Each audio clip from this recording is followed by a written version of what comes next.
Voyageurs National Park protects part of the route of the French-Canadian canoemen called the Voyageurs. These men transported goods along this route for the fur trade during the late 18th and early 19th century.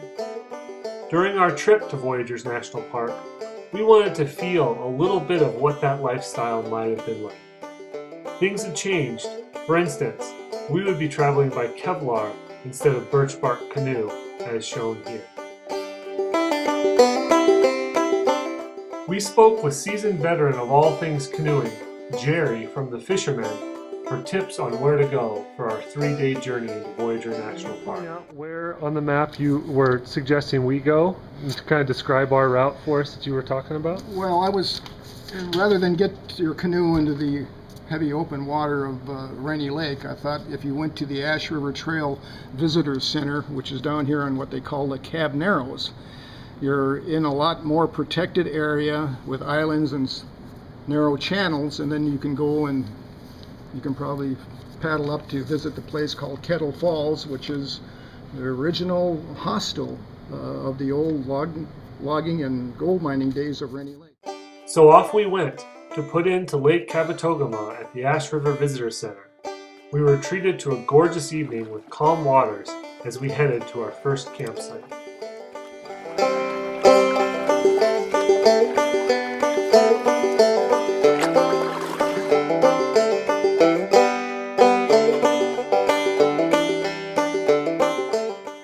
With a delicious recipe from Jerry's wife for wild rice, we even tried to eat like the Voyageurs, although a little different maybe.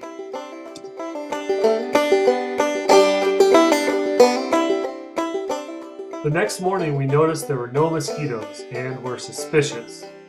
Sure enough, we would be fighting a headwind on our paddle to Kettle Falls.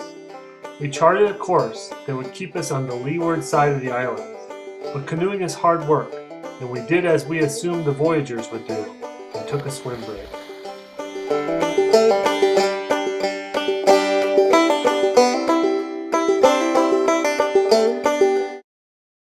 We arrived at Kettle Falls in the late afternoon, relaxed for a while at the historic hotel, and then pushed off to find camp somewhere en route back to Ash River.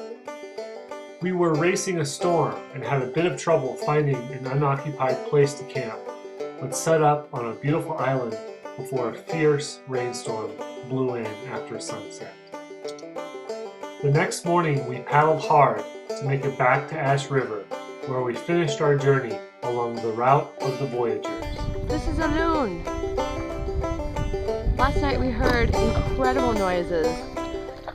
Loons make so many different calls, and they were all singing up a storm last night.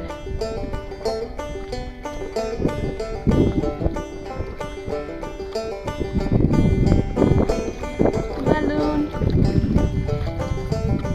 Goodbye, Voyageurs. Goodbye, motorboats.